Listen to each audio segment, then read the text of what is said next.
கிட்ட அவங்க அம்மா சொல்கிறாங்க, பெத்தது நான் தான் இவனை, அதனால் வந்து என் பேச்சு தான் இவன் கேட்கணும் அப்படின்னு சொல்கிறாங்க. அதனால் என் பிள்ளைக்கு நல்வாழ்க்கை எனக்கு ஏற்படுத்த தெரியும், அவள் வந்து கண்டிப்பாக ஸ்னேகாவை தான் கல்யாணம் பண்ணிக்கணும் அப்படின்னு சொல்லிட்டு அவங்க அம்மா சொல்கிறாங்க. நீ வாடா, நம்ம போயிட்டு வந்து இந்த கல்யாணத்தை நிறுத்திட்டு நம்ம ஸ்னேகாவை தான் நீ கல்யாணம் பண்ணிக்கணும், நான் கல்யாணம் பண்ணி வைக்கிறேன்டா வாடா அப்படின்னு சொல்லிட்டு கூப்பிட்றாங்க. இங்கே வந்து எல்லோரும் வந்து தடுத்து நிறுத்த பார்க்குறாங்க. உடனே என்ன சொல்லிடுறாங்க, நம்ம ஆறுமுகத்தோட அம்மா சொல்கிறாங்க, பரவாயில்ல அவன் போட்டும், அவனுக்கு அவங்க அம்மா தானே முக்கியம், பெரியம்மா முக்கியம் இல்லைல்ல, பெரியம்மாவோட வாக்கு முக்கியம் கிடையாதுல்ல, பெரியம்மா யார், ஜஸ்ட்டு வளர்த்தவங்க தானே, பெற்றவங்க தானே எல்லா பிள்ளைக்கும் முக்கியம், வளர்த்தவங்க யாருக்கும் முக்கியம் இல்லைல்ல அப்படின்னு சொல்கிறாங்க.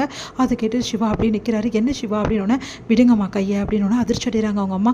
என்னடா நீ உன் தலையில் நீயே மண்ணை வரி போட்டுக்க பார்க்குற, வேணாடா அப்படின்னோடனே, பரவாயில்லம்மா எனக்கு என் பெரியம்மா தான் முக்கியம், என் பெரியம்மா தான் எனக்கு எல்லாமே, நன்றி கெட்டதனமா நான் இருக்க முடியாதுமா, நானும் மனுஷன் தானம்மா, நான் இவ்வளோ தூரம் படித்து எல்லாம் ஆயிருக்கேன்னா என் பெரியம்மா தானம்மா காரணம், அவங்க இல்லாமல் என்னால் எதுவுமே பண்ண முடியாதுமா, என்னை மன்னிச்சிடுங்கம்மா, வாங்க பெரியம்மா அப்படி சொல்லிட்டு கூப்பிட்றாரு.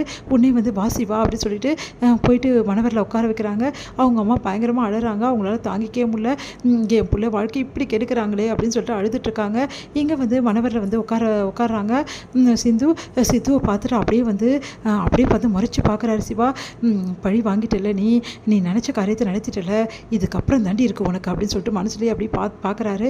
உன்னை என்னை மன்னிச்சிடுங்க சிவா, எனக்கு வேறு வழி தெரியல, நீங்கள் எனக்கு வேணும் சிவா, அதுக்காக தான் இவ்வளவும் பண்ணுறேன், என்னை மன்னிச்சிடுங்க ப்ளீஸ் அப்படின்னு சொல்லிட்டு கண்ணிலே வந்து மன்னிப்பு கேட்குறாங்க. சிந்து உன்னை மன்னிக்க மாட்டேன்டி, கடைசி வரைக்கும் மன்னிக்க மாட்டேன் அப்படின்னு சொல்லிட்டு பார்க்குறாரு. அடுத்து வந்து இங்கே தாலி கட்ட சொல்கிறாங்க. கெட்டி மேலே தாலி கட்டுறாரு சிவா வந்து சிந்து கழுத்தில்.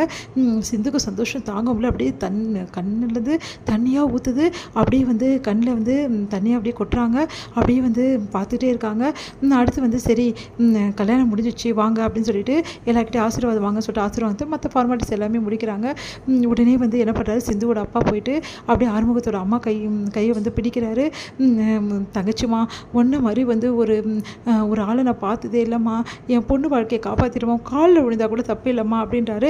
அண்ணன் என்னென்ன நீங்கள் இப்படிலாம் பேசுகிறீங்க அப்படின்னு சொன்னோன்னே, கூட பிறந்த தங்கச்சி கூட இப்படிலாம் பண்ணியிருக்க மாட்டாம்மா, நீ எனக்காக பண்ணியிருக்கம்மா, கடைசி வரைக்கும் உன் நன்றி உள்ள இல்லைண்ணா, நீங்கள் தான் வந்து எனக்கு பெரிய உதவி பண்ணியிருக்கீங்க, ஆறுமுகத்தோட கல்யாணம் நிற்கும் போது நீங்கள் தானே உதவி பண்ணீங்க, உங்கள் இன்னொரு பொண்ணை கொடுத்தீங்க, அப்புறம் எப்படி நான் வந்து இப்படிலாம் வந்து யோசிப்பேன், நீங்களும் எனக்கு ரொம்ப முக்கியம்ண்ணே அப்படின்னு சொன்னோன்னே, உடனே வந்து அப்படியே பார்த்துட்டு இருக்க 2 பேர் வந்து சேர்ந்து என் பையனோட வாழ்க்கையை கெடுத்துட்டீங்கல்ல, உங்கள் எல்லாருமே ஒத்துரு விடாமல் நான் சும்மாவே விட மாட்டேன் அப்படின்னு சொல்லிட்டு அப்படியே பார்த்துட்டே இருக்காங்க சிவாவோட அம்மா.